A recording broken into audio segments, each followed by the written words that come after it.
Hi hello नमस्कार दोस्तों, स्वागत है आपका युवा माइंडसेट में। तो आज का हमारा टॉपिक है दोस्तों subconscious mind and marriage problem.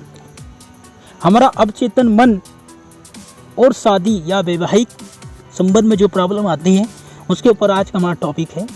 तो मैरिज प्रॉब्लम क्या है? तो don't use power of mind in working principle. मतलब कि ज़्यादातर देखते हैं कि हम जो वैवाहिक संबंध रहते हैं या जोड़े रहते हैं या कपल्स रहते हैं उनमें पहले जैसा प्यार नहीं रहा। पहले शादी के पहले और शादी के 1-2 साल बाद जो प्रेम रहता है वो प्रेम उनमें धीरे धीरे ख़त्म हो जाता है। तो क्या रहता है इसका कारण, उसका हम अब डिटेल में स्टडी करेंगे, उसका सॉल्यूशन हम ढूंढने की कोशिश करेंगे। ठीक है, इस वीडियो में हम यही देखेंगे। तो देखो, सबसे पहले हम बात करते हैं कि हस्बैंड और वाइफ के बीच में प्रॉब्लम की क्रिएट हुई कैसी। तो इसका जो यूज ऑफ लॉ, अब ये प्रॉब्लम जो क्रिएट हो गई हम उसके बारे में यहाँ पर स्टडी नहीं करेंगे, हम सॉल्यूशन के बारे में यहाँ पर इस वीडियो में देखेंगे कि सॉल्यूशन इसका क्या हो सकता है, इसका हल क्या हो सकता है। तो हल को जानने से पहले हमें पता होना चाहिए कि हमारे साथ जो घटनाएं घटित हो रही है, जो प्रॉब्लम हो रही है, जो झगड़े हो रहे हैं, मतलब कतापी चेहर सला झगड़ा हो रहा है, तो इसे हम दूर कैसे करें। तो अगर हम यूज है ना लॉ ऑफ ब्रेन, मतलब ये मस्तिष्क कैसे काम करता है, इसके क्या नियम है, इसे अगर हम सीख कर ले और इस पर हम काम करना सीख जाए तो ये जो झगड़े हैं ना हमारे हस्बैंड और वाइफ बने ऑटोमेटिक सोल्व हो जाएंगे। तो ब्रेन का जो यूज़ है, यूज़ के जो नियम है, पता कि इसमें जो संघर्ष है और जो फाइट होती है इस नियमों की वजह से होती है, क्योंकि हम हमारे दिमाग के नियमों को समझ नहीं पाते हैं। ठीक है ना, हम किसी और के भहकामे में आ जाते हैं। तो सबसे पहले हमें समझना पड़ेगा कि जो आपसी मनमुटाव है हस्बैंड और वाइफ में, ठीक है ना, वो किस वजह से हुई है। तो आपको पता होना चाहिए कि ये आपके अवचेतन मन की वजह से कहीं ना कहीं हुए हैं। क्यों? क्योंकि आपने उसके अंदर ऐसे विचार, नेगेटिव विचार उसमें डाल दिए हैं उस व्यक्ति के प्रति, मतलब आपके हस्बैंड के प्रति या आपकी वाइफ के प्रति आपने नेगेटिव थॉट्स डाल दिए, और वो थॉट्स किस में चेंज हो गए, आपके हैबिट में चेंज हो गए। और हैबिट में कोई चीज़ आ जाती है वो आपकी क्या बन जाती है, वही है ना समस्या बन जाती है, वही प्रॉब्लम बन जाती है, और उसी से झगड़े स्टार्ट हो जाते हैं। तो सबसे पहले एक साथ प्रार्थना करें। एक साथ प्रार्थना का मतलब ये होता है कि इसका सॉल्यूशन अगर देखें हम कि कैसे हम एक दूसरे को, ठीक है ना, समझे और इस जो समस्या है, जो मनमुटाव है, उसे कैसे दूर करें। तो एक साथ प्रार्थना करें, दैवी आदर्शों का मनन, जीवन के नियमों का अध्ययन करें, आपसी सहमति एवं व्यक्तिगत स्वतंत्रता का आनंद ले, एंजॉय करें। और इसी में ही मतलब आप एक दूसरे को स्वतंत्र कर दे कि आप उस पर डाउट नहीं करेंगे, आप उसके चरित्र पर शंका नहीं करेंगे, आप उसे किसी चीज़ के लिए नहीं रोकेंगे, उसे स्वतंत्र छोड़ दें। यही सच्चा प्रेम, यही सच्चे प्रेम की कहानी। पहले आपके साथ यही हो रहा था, आप उस पर डाउट नहीं कर रहे थे, आप उसको स्वतंत्र छोड़ रहे, तभी आपके बीच में जो झगड़े नहीं हो रहे थे। तो दोस्तों सबसे पहले आपको इसी पर काम करना है कि उसे स्वतंत्र छोड़ दीजिए। ठीक, आप स्वतंत्र छोड़ने का मतलब ये नहीं कि आप पूरा स्वतंत्र छोड़ दीजिए, मतलब कि आप उस पर ज़्यादा प्रतिबंध मत लगाइए। आप उससे अगर डाउट करेंगे ये मत करो, वो मत करो, नहीं ये मत करो, ऐसा खाओ वैसा खाओ, तो एक ये क्या होगा कि उसका जो चेतन मन है, चेतन मन तो ये बोलेगा कि ये चीज़ नेगेटिव बोल रही है मेरे प्रति या नेगेटिव बोल रहा है, तो ये चेतन मन क्या करेगा, उसके चेतन मन को, मतलब सबकॉन्शियस माइंड को कमांड देगा कि नहीं ये नेगेटिव चीज़ है। तो तुम्हारा जो सबकॉन्शियस माइंड है, अवचेतन मन है, इसे समझ लेगा। अगर समझ लिया उसने तो वो उसे हैबिट में चेंज करेगा, मतलब कि सामने वाला भी फिर आपके प्रति वैसे ही व्यवहार करेगा जिस तरीके का व्यवहार आप कर रहे हो उसके साथ।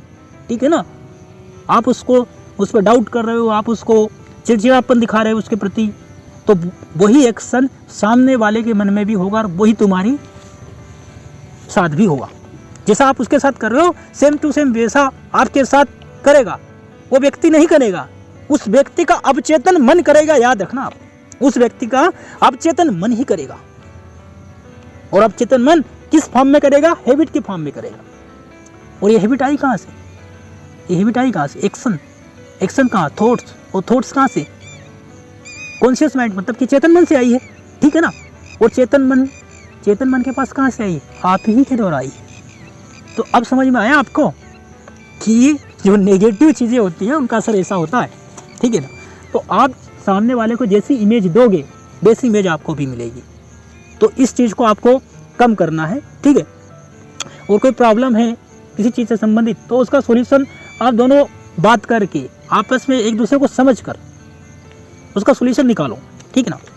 अब रही बात की यहाँ तक बात आ जाती है कई बार तो कि तलाक की बात आ जाती है, तो भाई तलाक रोकने का सबसे अच्छा समय शादी से पहले है। भैया शादी से पहले बात कर लो, ठीक है ना।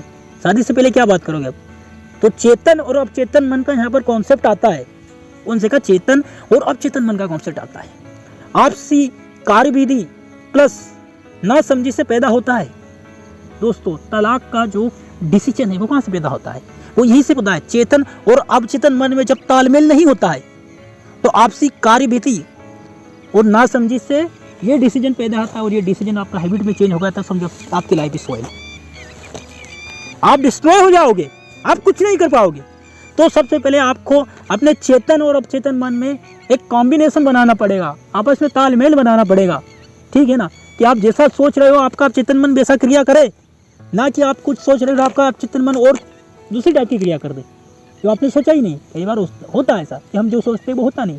तो उसका रीज़न यही है कि आपके चेतन और अवचेतन मन, मतलब कि आपके कॉन्शियस और सबकॉन्शियस माइंड में इक्विलिब्रियम का सिस्टम है ही नहीं, तो कहाँ से होगा, नहीं होगा। तो हमें इसी पर काम करना है कि हमें इक्विलिब्रियम मतलब इक्वलिटी लाना है दोनों में, ठीक है ना। चेतन मन है और अवचेतन मन है, कॉन्शियस और सबकॉन्शियस माइंड में, तो ये हमारी प्रॉब्लम सोल्व, ठीक है ना, ऑटोमेटिक होती जाएगी धीरे धीरे। फिर अब बुरी स्थिति में पढ़ना ही क्यों, जैसे तलाक रोकने का सबसे अच्छा समय शादी से पहले था, ठीक है ना, शादी से पहले। अब इसका एक कारण ये भी सकता कि आप बुरी स्थिति में पड़ गए हो, तो भाई ऐसी बुरी स्थिति में पढ़ना ही क्यों, मामले की जड़ तक पहुंचो, क्या मामला है, उसकी जड़ कहाँ है, कहाँ से हमारे बीच में मनमुटाव पैदा हो गया, तो उसकी जड़ तक पहुंचो और उसे समझो, मनन करो, चिंतन करो, और फिर अपने आप से अपने चेतन मन को बोलो, नहीं ये चीज़ यार मैंने ये चीज़ें गलत की, अगर कोई गलती की है तो उसको एक्सेप्ट करो, बोलो अपने चेतन मन से, नहीं ये चीज़ गलत है, मैंने इसको ये गलत बोल दिया, ऐसा बोल दिया, मैंने इसलिए सोचा नहीं था, बोल दिया, नहीं वो ठीक है। तो जब ऐसा बोलोगे आप पॉजिटिव थिंकिंग देखिए, वो ठीक है, उसकी जगह ठीक है, तो आपका अवचेतन जो मन है, सबकॉन्शियस माइंड जो है, वो उसे हैबिट के फॉर्म में चेंज करेगा, और आपका रवैया आपके पार्टनर के प्रति कैसा हो जाएगा, पॉजिटिव हो जाएगा। जब पॉजिटिव हो जाता है कोई भी चीज़, तो ठीक है ना, क्या हो जाता है, सब कुछ ठीक हो जाता, पहले की तरह हो जाता है। अब मीनिंग ऑफ मैरिज क्या है, what is the meaning of marriage, वैवाहिक संबंध का मतलब क्या होता है, कुछ लोगों को तो पता ही नहीं होता भाई साहब। मतलब कि माँ बाप ने लड़की देखी, लड़का देखा, शादी कर ली है, टेंशन खत्म, डील हो गई, तो बिजनेस डील, तो ऐसा नहीं होता है। तो दिल से इच्छा होना चाहिए आपकी कि नहीं मुझे शादी करना है, मुझे मैरिज करना है, और किस लिए करना है, कि जब दिल है ना, क्योंकि दिल में क्या रहता है, क्योंकि दिल में प्रेम बसा रहता है, ठीक है ना, दिल में क्या रहता है, प्रेम, और प्रेम से ही आपको शांति, सुख, सम्मान मिलता है दोस्तों। तो सबसे मेन चीज ये होना चाहिए कि शादी तब करो, तब करो, और ऐसे व्यक्ति से करो जो ईमानदार हो, सत्यनिष्ठ हो, जिसमें सच्चाई हो, जिसमें दयालुता हो, वो प्रेम के पहलू हो उसमें, ठीक है ना। तो जब चीजें आपके पास से दिखाई दे आपको, तभी आप शादी करें, वरना ना करें भाई साहब, ठीक है ना। जब गणित के नियम के अनुसार यहाँ पर काम नहीं होता, यहाँ रीजनिंग के नियम के अनुसार काम होता है, लॉजिक के अनुसार काम होता है, कि बन और बन, आप बोलोगे गणित के हिसाब से दो होता है, नहीं, जब एक और एक मिल जाते हैं, जब दो व्यक्ति मिलते हैं और एक हो जाता है, तो वही वहाँ पर मीनिंग उसका होता है कि दैट इज द वैवाहिक संबंध एंड मैरिज लाइफ। जब दो मतलब हो जाएंगे ना, तो वो वैवाहिक संबंध नहीं रहेगा, वो मैरिज लाइफ हो ही नहीं सकती, क्योंकि तुम गणित का नियम लगा रहे हो, और गणित के नियम रियल लाइफ में नहीं लगते। यहाँ पर लॉजिकली मतलब आध्यात्मिक नियम तुम लगाओ, तर्क शक्ति लगाओ, तब जाके नियम लागू होते हैं भाई साहब, ठीक है ना। तो both are honest and true each other, okay. तो दौलत के लिए विवाह ना करे भाई साहब। आप एक बात बताइए, डोरी वाली बात है भाई, ठीक है ना, दहेज वाली, कोई दहेज के लिए करेगा, तो कोई किसके लिए करेगा, कोई लड़की हुई तो लड़की इसके लिए करेगी, यार मेरा पति बहुत रिच हो, बहुत धनवान हो, ताकि मैं प्रोटेक्ट रहूं, वो मेरी सुरक्षा कर पाए। अगर तुम इसके लिए कर रहे हो ना, तो बहना यहाँ ठीक है, जो भी हो, आप गलत कर रहे हो, आप गलत कर रहे हो, ये गलत कर रहे हो इसलिए नहीं है, आप खुद की लाइफ के साथ गलत कर रहे हो, आप अपनी लाइफ को स्पॉइल करने जा रहे हो। और ऐसा ही लागू होता है हमारे लड़कों पर, अब भैया जी अगर आप सोच रहे हो कि आपको बहुत सारा दहेज मिलेगा तो कताबी मतलब ये तो तुम तो सी वाले हो गए हो, समझ गए हो ना, मतलब कि तुम कताबी साला तुम जहर हो, फिर तुमको करना ही, तुम लायक ही नहीं हो भाई साहब। आपको पता ही नहीं है कि वैवाहिक संबंध या विवाह का मतलब क्या होता है। आप किसी के साथ जुड़ने जा रहे हो, आपके पीछे आप खुद नहीं जुड़ रहे हो, आपके साथ बहुत सारे लोग जुड़ने जाएंगे, तो उन सब का भी आपको इफेक्ट देखना पड़ता है। तो ये चीज़ें, तो ये साइन होते हैं कुछ कि हमें शादी करना चाहिए या नहीं करना चाहिए। और प्रॉब्लम यहीं से क्रिएट हो जाती है जब आप किसी को धन के लालच के उद्देश्य से, ठीक है ना, शादी करोगे तो प्रॉब्लम तो होगी, जाहिर सी बात है, ठीक है ना। तो दौलत के लिए विवाह ना करें भाई साहब, क्योंकि यह विवाह नहीं कोई बिजनेस की डील होगी, यह प्रेम की कमी का संकेत है। यहीं से आपको समझ जाना चाहिए तलाक वाला सिस्टम जो हमने अभी पहले डिस्कस कर चुके हैं कि तलाक की प्रॉब्लम क्या है, तलाक के रीज़न क्या है, कारण क्या है। तो ये कारण है भाई साहब, आपको पता ही नहीं था, आपको पता ही नहीं था कि आगे चल के ये आपके जो थॉट्स है वो क्रिया में बदल जाएंगे। वो इस कारण से बदले हैं क्योंकि आपने शादी का उद्देश्य क्या रखा था, आपको बहुत सारा दहेज मिलेगा, या फिर लड़की थे तो उसने सोचा था कि मेरा पति बहुत पैसे वाला रहेगा, मुझे सुरक्षित रखेगा, मैं घूमूंगी फिरूंगी, ये वाह फलाना ठिकाना वगैरह वगैरह डो, ठीक है ना।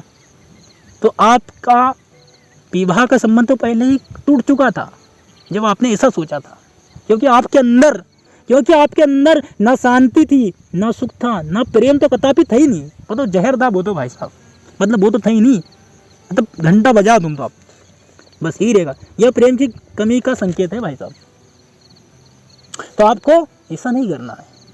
यह प्रेम की कमी का बहुत बड़ा संकेत है दोस्तों, बहुत बड़ा।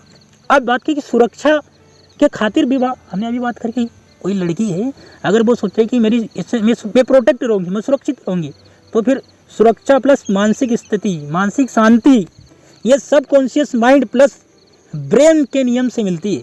सब कॉन्शियस माइंड मतलब क्या हो जाएगा आपका, आप चेतन मन, और आपके जो मस्तिष्क के नियम हैं उससे क्या मेल खाती है, कदापि नहीं खाती है, ठीक है ना। इसी कारण आपकी जो प्रॉब्लम यहाँ पर क्रिएट हो जाती है। अब बात करते हैं